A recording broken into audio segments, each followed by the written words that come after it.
intervention qui m'a beaucoup marquée. D'ailleurs, pendant un moment, je ne suis pas retournée au centre pendant 3 semaines.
Alors ce matin, ce qui s'est passé, nous on était en poste au centre et de là, Antoine Jean nous prévient qu'on part en intervention pour un accident de plongée.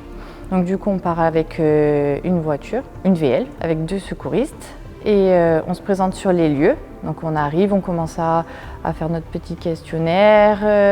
J'allais pour prendre l'attention et ma collègue, elle allait sortir l'oxygène. Et de là, à peine arrivé, le CROSS qui nous appelle pour nous dire qu'il y a une personne qui est en arrêt cardio-respi, juste à même pas 100 mètres.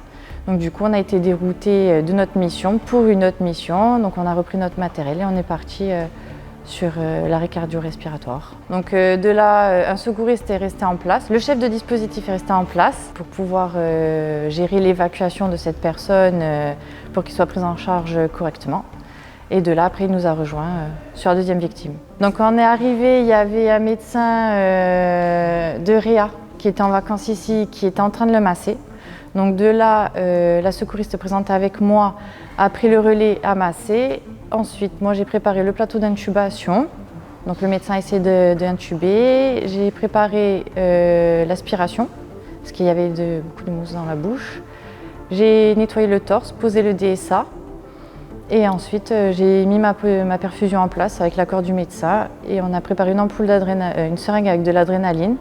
Et petit à petit, avec la demande du médecin, on a poussé l'adrénaline. Après, les pompiers sont arrivés, le SAMU est arrivé, ils ont pris le relais. Et après, on a, à tour de rôle, chaque secouriste pompier ont massé la victime. Et après, voilà. Le cœur est reparti. Donc du coup, c'était une bonne nouvelle, 84 ans, elle est repartie. Et après, elle a été évacuée en hélico à l'hôpital d'Ajaccio.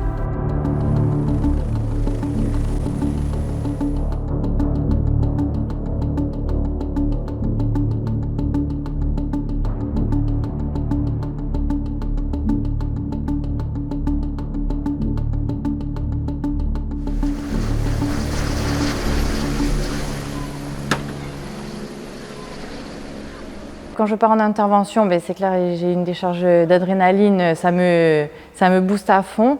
Après, de là, je repense à tous les protocoles, tout ce qu'on doit mettre en place, ce qu'on doit faire. Même ça arrive sur certaines interventions, quand on met du temps à arriver et qu'on se dit tiens, on part sur ça et qu'on voit, qu'on entend à la radio que ça se dégrade ou on entend certaines informations, entre nous, on se dit tiens, il y a ça, il faudra qu'on mette ça en place, il faudra qu'on fasse ça en place. Donc c'est vraiment... On pense vraiment direct à la prise en charge avant d'y être sur les lieux.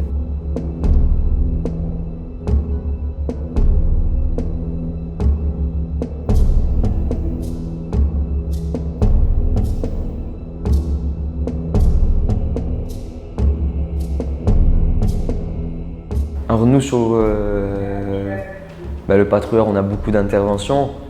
Alors c'est sûr, il y a des interventions qui vont marquer par leur complexité, certaines pas forcément par leur complexité mais par les personnes qu'il y a. Par exemple, si c'est des enfants, c'est de suite plus marquant de se dire ça pourrait être notre petit frère ou un petit cousin, ça pourrait être n'importe qui. Donc là, il y a quelques temps, on a eu un nageur qui a failli se noyer à Portihol.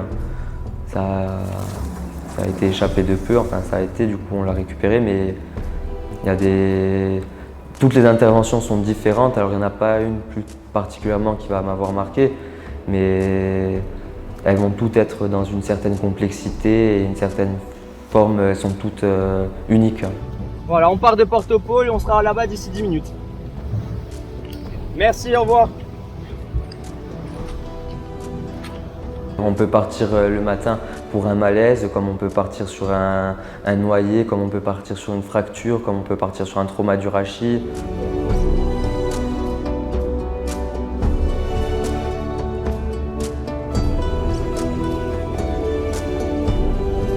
On va dire, c'est le sentiment du devoir accompli, d'avoir fait ce qu'il fallait faire. Ouais, il y a une intervention qui m'a marqué, c'est une intervention qu'on a fait durant la saison.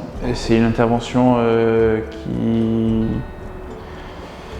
qui m'a un petit peu marqué parce que c'était sur un jeune enfant. Il avait 12 ans. Et une mauvaise chute du bateau, un mauvais plongeon, il a fini sur les rochers. Et du coup, il a eu un trauma crânien et un trauma du rachis. Donc intervenir sur un gosse de 12 ans qui à tout moment peut rester dans les mains parce qu'il a deux problèmes très graves, ça choque un peu. Ouais, pas choqué, mais ça marque un peu. On l'a appelé on a appelé sur un semi-rigide noir avec une personne qui est blessée à bord, un enfant. On a la notion d'enfant et quand on arrive dessus, la première chose qui me choque, c'est qu'on nous montre un semi-rigide qui est censé être noir. Et en fait, il était en deux couleurs, noir et rouge. Sauf qu'on n'a pas cette notion qu'il est de deux couleurs et quand on arrive, on le voit de face, il est tout rouge. Et le premier truc qu'on s'est dit, c'est ça y est, putain, c'est du sang de partout. Donc en fait, c'est surtout ça qui a un peu choqué au début. Après, l'intervention aussi était un peu hard, mais c'était surtout le fait qu'on arrive sur un semi-rigide qui était censé être noir et on voit un peu l'avant rouge, donc c'est un peu choqué. C'est senti utile, surtout qu'après il y a le SAMU qui nous a félicité parce qu'on n'a pas détérioré son cas et que même la maman nous a remercié parce qu'on a été humain.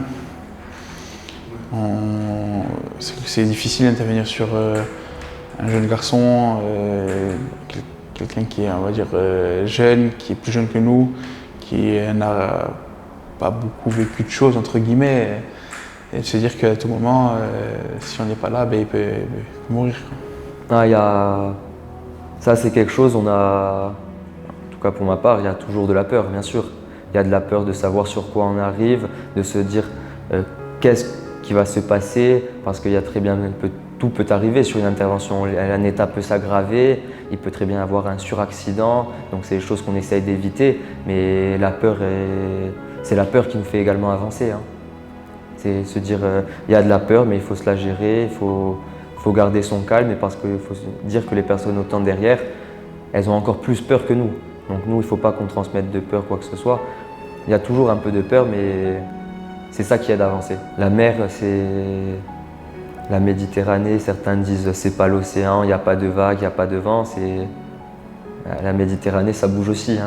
Quand il y a des conditions, il y a des grosses conditions. Quand on est sur le gros bateau, ça aide. Quand on est sur le plus petit, il faut faire avec. Mais la mer, si elle veut gagner, elle gagne.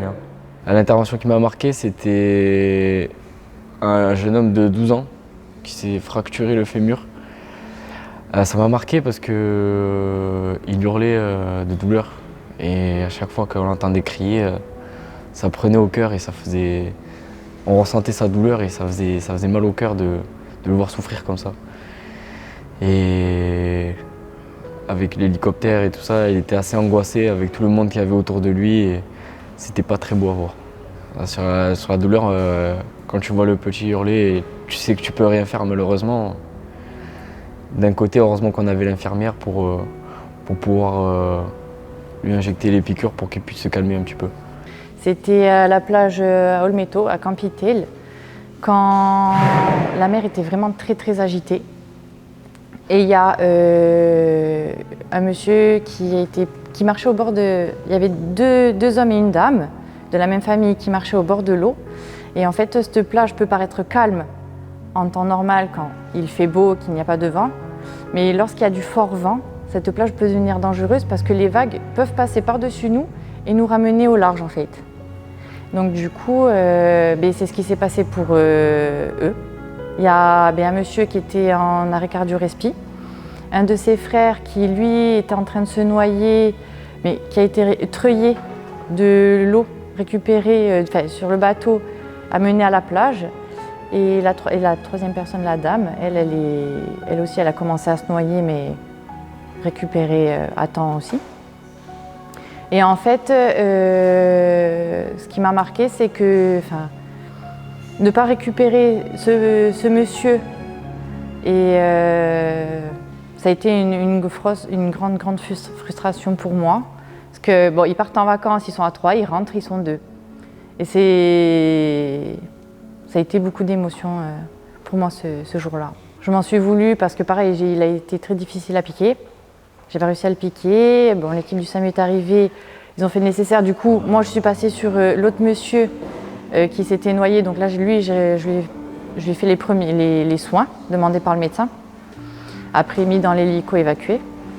Mais après, le fait que je n'ai pas pu donner les soins à la personne qui était en arrêt cardio-respi, ça m'a beaucoup frustrée. Et je me dis que si j'avais réussi, peut-être qu'à quelques minutes près, on aurait peut-être pu le récupérer, je ne sais pas. Déjà, ça a inquiété un petit peu mon directeur, mon dispositif de secteur, parce que me voir absente pendant 3 semaines, c'est pas dans mes habitudes. Et quand je suis venue et que je lui ai dit bon, il faut qu'on parle parce que j'ai mal vécu la situation, on a tout de suite discuté, il a été à mon écoute. Et bien sûr, quand j'ai discuté avec lui dans le bureau, après il y a des collègues qui nous ont rejoints, on en a discuté ensemble. Bon, j'étais pas la seule choquée de cette intervention. Et donc le téléphone d'alerte qui sonne et il y a eu un arrêt cardio-respi de nouveau. Donc du coup on a dû y aller et en fait c'est ce qui m'a réconciliée avec mes missions à la SNSM, parce que même si on n'a pas récupéré cette deuxième victime, je me suis sentie un peu plus à l'aise, on va dire. Et ça m'a réconciliée avec tout ça. Même si on a fait tout notre maximum pour essayer de la récupérer et qu'on ne l'a pas fait. Après, on a eu une discussion avec le directeur et il nous a fait déplacer le psychologue des pompiers d'Ajaccio. Et en fait, les personnes présentes à la première intervention où tout le groupe en a été traumatisé, on va dire. Et le deuxième groupe qui sont aussi venus sur la deuxième intervention, qui ont mal vécu aussi cette intervention, on s'est tous retrouvés avec le psychologue, on a tous parlé entre nous, on a tous vidé nos sacs. Et par la suite, ça a été mieux et on a continué à être présents. On est secouristes, on est infirmiers dans notre vie. On est là aussi pour aider, mais nous sommes aussi humains. On a pas mal de sentiments, on voit beaucoup de choses, des belles choses qui nous font plaisir et malheureusement des situations qui sont tragiques aussi. Et tout ça, il ne faut pas qu'on le garde pour nous parce que ça nous détruit intérieurement. Il faut qu'on en discute entre nous, il faut qu'on évacue toutes ces ondes négatives qu'on peut cumuler lors d'une intervention. Un mot qui définirait la SNSM.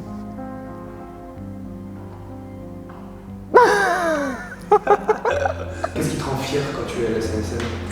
Quelque chose qui te rend fier? Quelque chose qui me rend fier.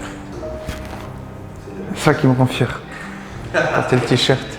Est-ce que ton entourage sait ce que tu fais à la SNSM et est-ce qu'ils sont fiers de toi? Oui, ils sont fiers de moi, ils savent ce que je fais, ils savent pas tout dans les détails. Ils savent pas, par exemple, ils savent que je fais des interventions, que j'ai sauvé des gens, mais ils savent pas exactement ce que j'ai fait, parce que je vais pas leur dire. Parce que je me ferais démonter par ma mère. Et après, non, ils sont fiers de moi. Le mot dévouement, parce que nous sommes des bénévoles, on prend énormément de notre temps et on est dévoués pour nos missions, pour le secours à personne, quoi.